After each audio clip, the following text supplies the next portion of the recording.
Good evening, good evening, good evening, everyone. Welcome to the Empowered Pause. I am your host, Rachel Chinoa J. Today is Wednesday, November 8th.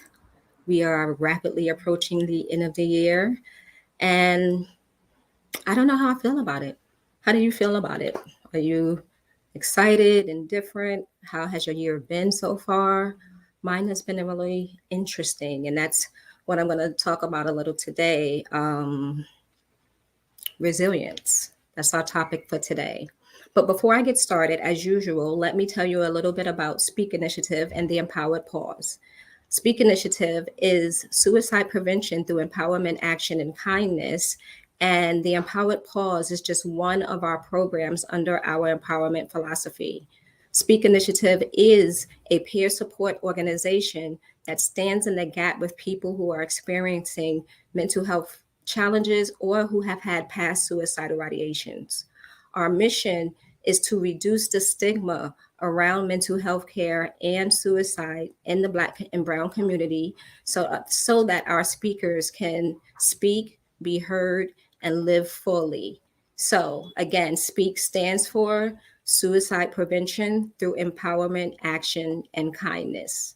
All right. And as you can see by the banner that's scrolling, you can find us on all social media platforms, including YouTube and X.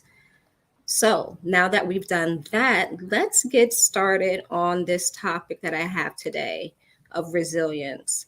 Now, I want to start off a little different today only because the topic came to me, came to us, I should say, during a conversation I was having with a really good friend of mine, who more so like my sister than a friend, right?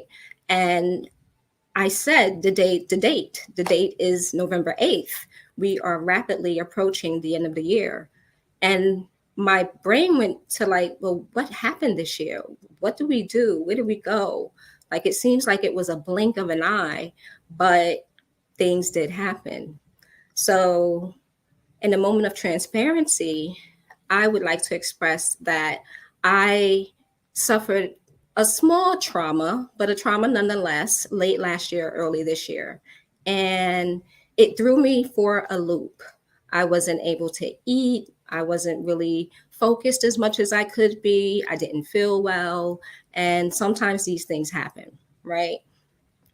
Looking back at it now, I didn't realize how resilient I could be in that process of pain, in that process of hurt, in that process of loss, or so I thought it was a loss at that time, right? So I want to talk a little bit about resilience because it wasn't until I was having that conversation that I realized how resilient I am. And it takes sometimes for us to remove ourselves from the moment to really see what's going on and watch from beginning to now and see the small changes that may have taken effect, right? So I've been saying resilience for about 2 minutes now. What is resilience, right? Now, there's a song that I like. It's called Bounce Back by Big Sean. Last night took a L, but tonight I bounce back. Well, that's what resilience is, the bounce back. Psychologists actually define resilience as the process of adapting well in the face of adversity, um, and that's through trauma, tragedy. Let's see. Hold on one second. That's through trauma, tragedy, threats, or significant sources of stress. And that could be such as your family or relationship problems, serious health problems, or workplace and financial stressors. So, as much as resilience involves bouncing back from difficult experiences, it can also involve profound personal growth. And that growth can come through mental, emotional, behavioral flexibility, and adjustment to external and internal demands, right? So resilience is showing how pliable, how flexible we actually are, even if we don't feel like it in those moments of trauma, in those moments of challenge, right? I personally didn't feel like I was going to be able to make it to the next day on certain days. I can say that because I know what it is to be extremely depressed. I know what it is to have suicidal ideations, right? And I'm saying all of this transparently because, again, we all have everything I talk about on the Empowered Pause is available to each and every one of us, right? So I just want to say that. Now, some people may get knocked down by the adversities of life, but they can actually come back at least as strong as they were before, or sometimes even stronger. So it's like, when we watch children on the playground and the little one running and they tumble over, scrape their knee, sometimes they actually just jump right back up and keep running. I love that some children are able to have that bounce back, that it didn't hurt and I'm going to keep going. Well, I guess with time and experiences and life doing what life does, beating us up a lot of the time, that's where our flexibility, our ability to accept change is, of course, because when we get these adult ages, we like to have control and we like to control everything, but sometimes we cannot control everything. It is not realistic. And so we have to pick and choose where our battles may lie, right? We all face trauma, adversity, and other stresses. Life does not come with a map. So everyone, I mean everyone here, is going to experience a twist, a turn, from everyday challenges to even events that may have traumatic events that may have a long lasting effect, right? And that could be the death of a loved one, a life altering accident, an illness. And these things affect people differently. And that's what I want to stress as well. Just because a person may have an experience that is similar to yours does not mean that you both are going to respond the same way. What is traumatizing for one person may not be the same for another. We all break differently. And I like that quote because one of my close friends, the person who inspired this live tonight, she says that often. We all break differently. So it's about being aware as well. You just because something may have happened to a person over here and they handled it a different way doesn't mean that your response is wrong, or your pain or your trauma or your adversity or anything that comes out of that situation. It's not wrong, it's just different, right? So each change affects people differently, and bringing a unique flood of emotions and thoughts at the same time, and uncertainty. So most people generally adapt well over time to life changing situations and stressful situations, but that is in part due to resilience. Resilience is what actually keeps us moving forward, picking ourselves up, and continuing the journey or continuing the process. While most of these adverse events can certainly be painful and difficult, they do not have to determine the outcome of your life. There are many aspects of your life that you can actually control, modify, and grow with. And that is the role of resilience. Becoming more resilient not only helps you get through difficult circumstances, it also empowers you to grow and even improve your life along the way. Now, resilient doesn't mean that a person won't experience difficulty or distress. People who have suffered major adversity or trauma in their lives commonly experience emotional pain and stress. In fact, the road to resilience is likely to involve a considerable amount of emotional distress. There are certain factors that make some people more resilient than others, and resilient isn't necessarily a personality trait, right? On the contrary, it involves behaviors, thoughts, and actions that anyone can learn and develop. So, again, the ability to be resilient is just, it's not an an extraordinary thing. I am not extraordinary. I'm a natural, regular, everyday person who realized that I am resilient in certain situations. Well, I wouldn't be here sitting before you today, right? We can all learn how to be resilient. It's like building a muscle. Increasing your resilience, it takes time, takes intentionality, um, and it takes work. You have to be very intentional about this. So I'm going to give you a few different ways to work on being resilient, and they center around connection, wellness, healthy thinking, and purpose. And all of those focuses or those core components can actually empower you to withstand and learn. And that's the key word, learn from difficult and traumatic experiences. You can increase your capacity for resilience and and grow from difficulties with certain strategies. So I'm going to give you a few, not too many, of the different ways that you can build resilience in your life, and not to say that these you will not suffer, not to say that you will not have pain, not to say that you won't have a bad day, but maybe the bounce back won't take as long, right? And again, Big Sean, last night I took a L, but tonight I bounce back. I love the song. We can bounce back. We have that ability to do so. So the first section talks about building connections. So one way you build connections is prioritize your relationships. Connect with empathetic and understanding people who can remind you that you're not alone. You always have to have a reminder that you are not alone. We are not meant to make these journeys in isolation. And I know at times when there's a traumatic event, some of us like to isolate, because I actually do the same thing. But it's important to accept help and support from people who care about you. So prioritize genuinely connecting with people who care about you, right? If you don't have those people readily available, you can join a group, and that will give you some social support to help you reclaim hope, right?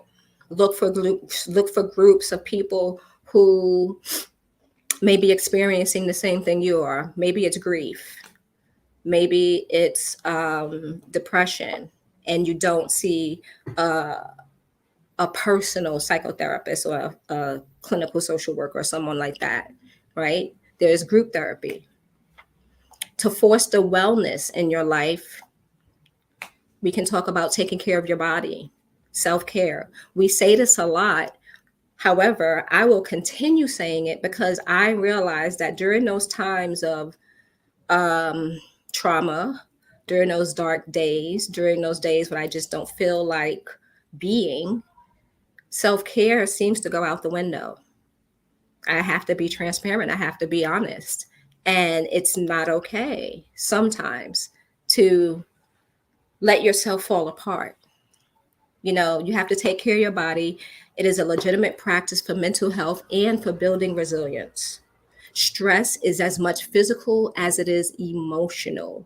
So promoting a positive lifestyle, like proper nutrition, ample sleep, hydration, exercise, all of that can strengthen your body, and it will help you adapt to stress and reduce the toll of emotions like anxiety and depression.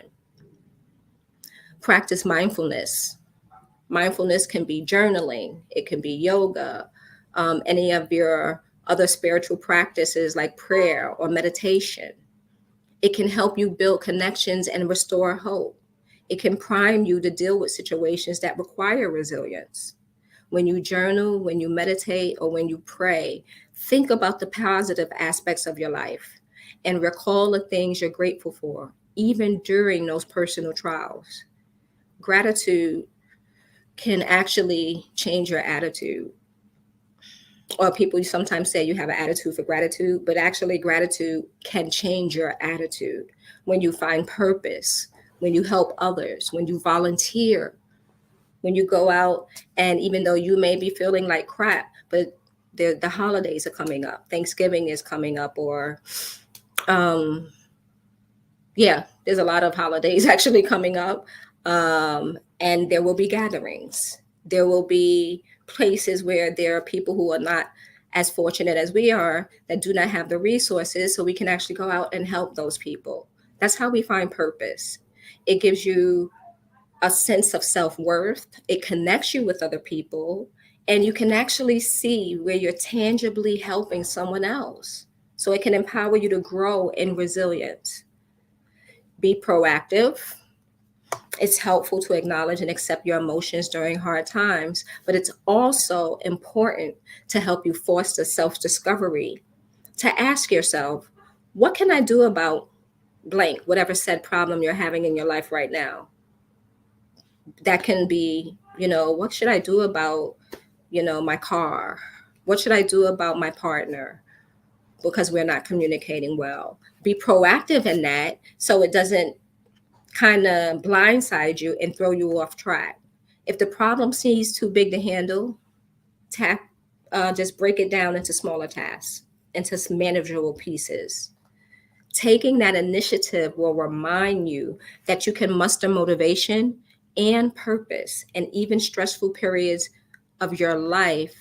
Um, and it increases the likelihood that you'll rise up during painful times again, right? Like I said earlier, if you would have asked me in January or February how I was feeling, I couldn't give you an honest answer because I didn't like the words that were going to come out of my mouth.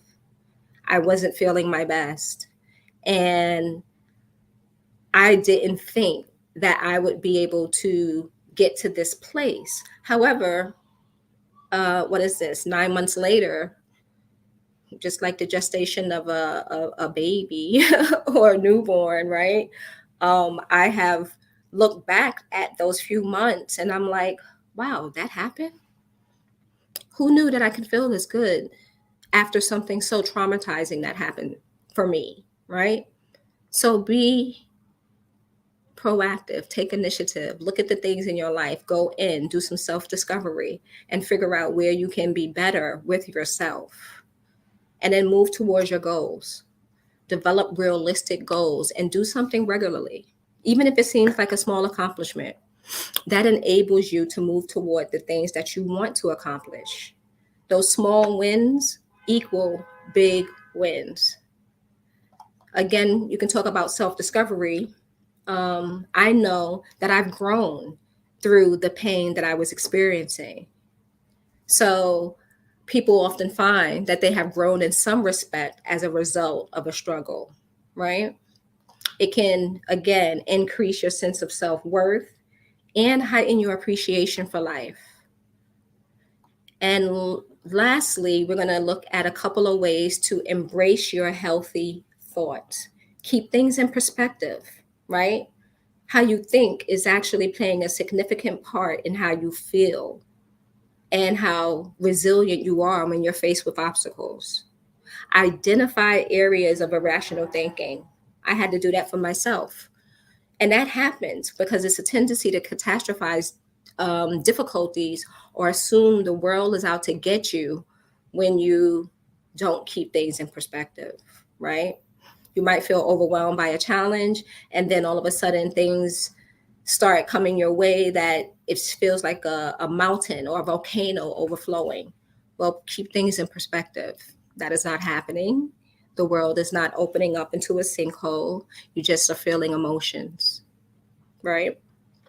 So, how you interpret and how you respond to your stress is really um, helpful to be mindful of, to keep things in keep things in perspective, right? Accept change, and I know we all know change is a part of life. Certain goals or ideals may no longer be attainable as a result of an adverse situation, like losing a person or a relationship or a job, whatever the case may be. But accepting the circumstances that cannot be changed can actually help you focus on circumstances that you can change later or alter later, right? Maintain a hopeful outlook. I think I talked about that a little bit. And the last one I'd like to say is learn from your past. Looking back at who or what was helpful in previous times of distress may help you discover how you can respond effectively in new difficult situations, right? There was a quote, and I want to see if I can pull it up, that basically said, and I hope I can find it because it was a really good one. I'm sorry, I'm not prepared with that, but I really like the quote. Hold on a second. I'm so sorry. I can't find it. But basically, the quote basically says, let your past be a reminder, not a resting place. I believe that's how it's stated. The quote, again, was by Pastor Michael Warren of First Corinthian Baptist Church, NYC, or FCBC, NYC. That comes from his last sermon this past Sunday, where basically, let your past show you how great you can be, but don't let yourself stay in that pain and stay in the past, right? So learn from your past, look back at it. However, don't stay there, right? Remind yourself of when you've been able to find strength and ask yourself what you've learned from those experiences. And of course, you can always get help. Seek help if you are not feeling your best. Sometimes your own resources and your own strategies may not be enough. Sometimes you may need assistance and help building your resilience. And that's okay. It's not something natural for all of us. We can learn how to be resilient, but it's also important to remember you're not alone. So if you feel like you need help, if you feel like you need support along the journey of just actual maintaining your mental health, Speak Initiative is here. You can feel free to comment, like, share, subscribe to our YouTube page, do all of those wonderful things that will help us get the word out that Speak Initiative is here. We are looking for speakers. We're also looking for people to interview on the Empowered Pause. So it would be greatly appreciated if you react, comment, like, share. This broadcast is also going to be on YouTube and Facebook. And you can get to the link via our website, which is scrolling below as well. I thank you so much for taking time with me today. I know we went a little bit longer than usual, but resilience, we all can do it. We all have it. And I pray that you find the strength in yourself, just as I have found the strength in myself. Right? So, again, thank you so much for being a part of the Empowered Pause today. Until next time, take care.